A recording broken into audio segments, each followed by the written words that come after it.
Hey, good afternoon, guys. It's Carl from WOLVOFFICIAL.com. So, today is a good day. It's a glorious day. It's beautiful outside here in Las Vegas, Nevada. I'm enjoying myself.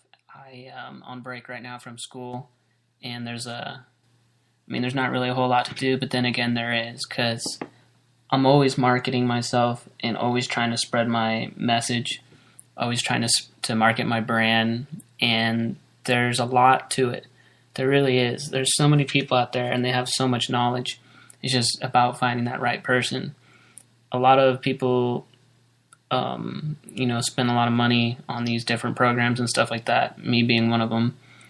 And it's a matter of finding that right one and sticking to it.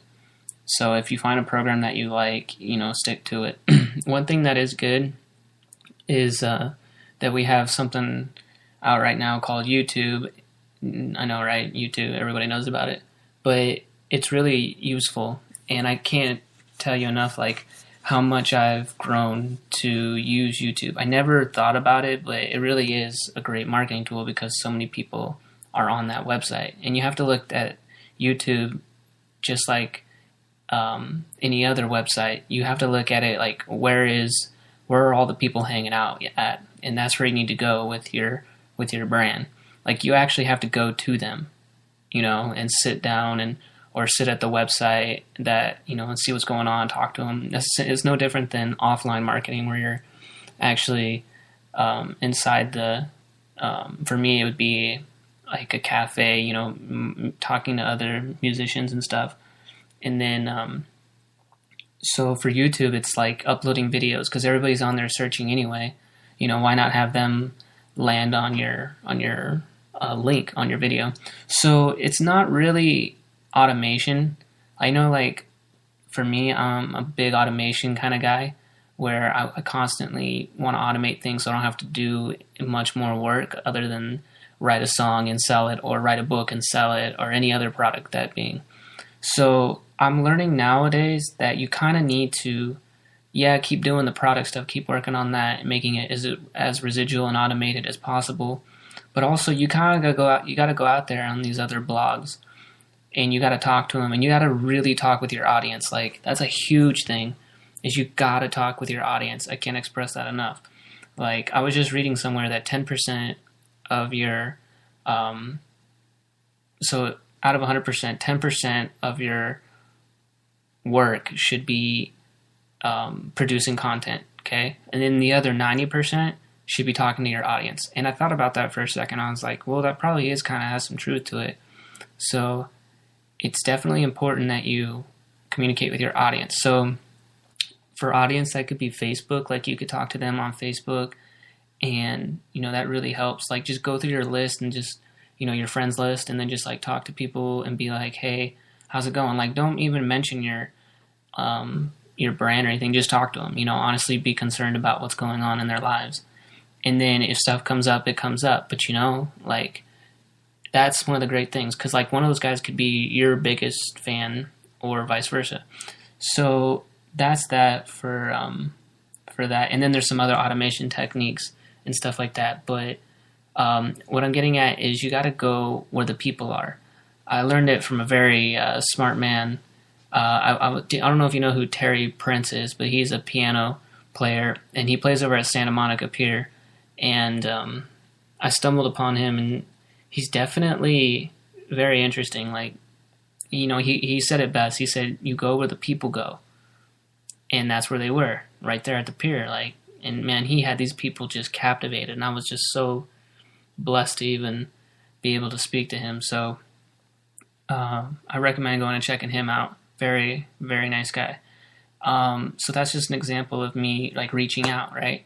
But also, you got to go to the blogs. You got to go to other people's blogs and stuff like that. Leave comments. You got to write your own blogs. See, now there's a difference between writing your own blog and having traffic come to that. Yeah, that's great. That's what you want. You want everybody to come to your site. But sometimes to get more to leverage, you need to go to other sites. You got to utilize social bookmarking sites where you go onto those forums and whatnot, and you leave comments and but you don't spam. You just kind of talk. I've noticed if you leave valuable information, like that's more than spamming, because you're creating a connection by not spamming, and you're creating a connection by talking to them, simply talking. So that's one of the new things that's going on right now. So back to YouTube. YouTube is definitely one of the places where you can promote your stuff. Now for me, it's very convenient because I'm a producer for the music, and what I do is I create a video, but it's just like a black and white video, basically, where it says my brand, WOLVOFFICIAL.com, and then I can go ahead and leave an instrumental track over that. So it's like 4 minutes long, and then I just throw it up, and then people can listen to that instrumental. Very simple, right? So that's one way of using like a slideshow for your songs. For me, music is just, it goes hand in hand with everything. I love it. But and I'm glad I picked it. It's my passion. But that's the way of marketing your brand. There's a lot of books on the subject. Definitely want to read. Let's see if I can think of a book that comes to mind. Okay, well, for musicians, it would be the Indie Band Survival Guide.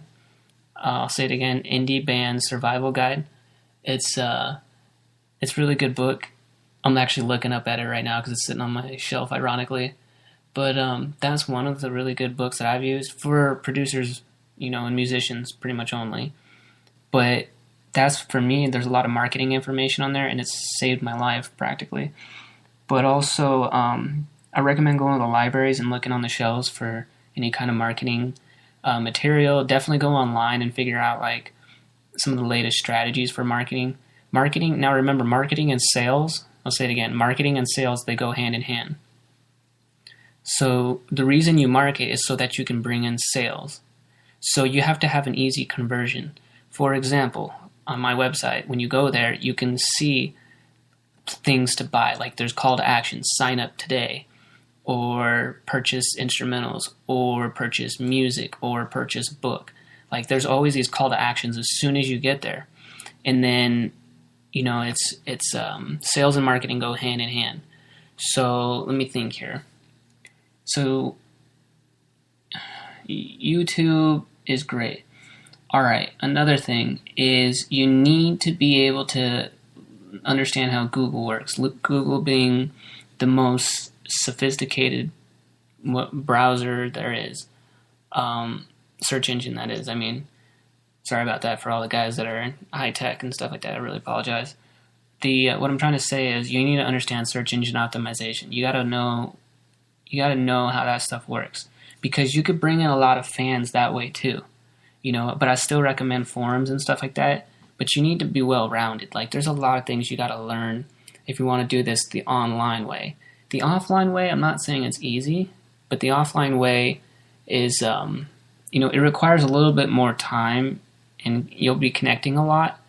But you want people to come to you. Like, you want people to find you. And, like, the search engine optimization thing, basically, where people see you on Google and they click your link on the first page when they search something, that's what you want. That's what I want. And I'm assuming that's what you want. Like, you want people to come across you.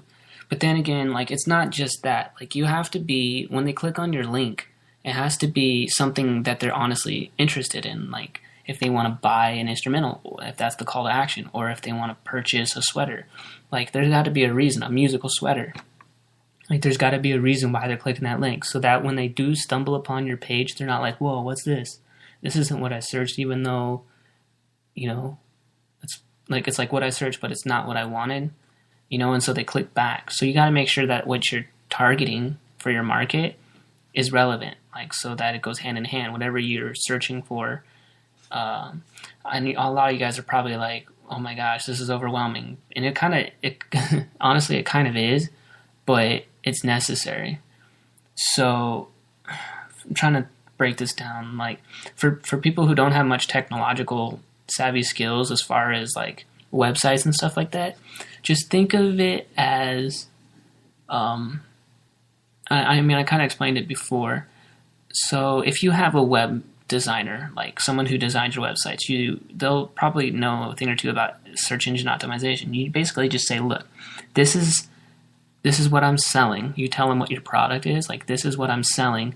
Now, can you convert this? Like, can you put these into all the blog posts and stuff that you do? These are the words that I want people to know me for. Like, you got to have some words. Now, you got to realize, too, that the words that you're thinking right now, they may not have a demand. The demand for the words that you think that your brand is about may not necessarily be what people are searching for. Does that make sense? So you really gotta work hand in hand with your web designer, and he's gonna figure out what people are searching for in general in terms related to what you want them to search for. And it's kind of like figuring out what works and what doesn't work. So that's what marketing is all about. So I'm not going to dive too much deeper in there. I probably just confused you beyond all measure, but that's it for today's podcast. I hope you enjoyed it, and Happy New Year, guys. Set some goals and go after them this year. All right, bye.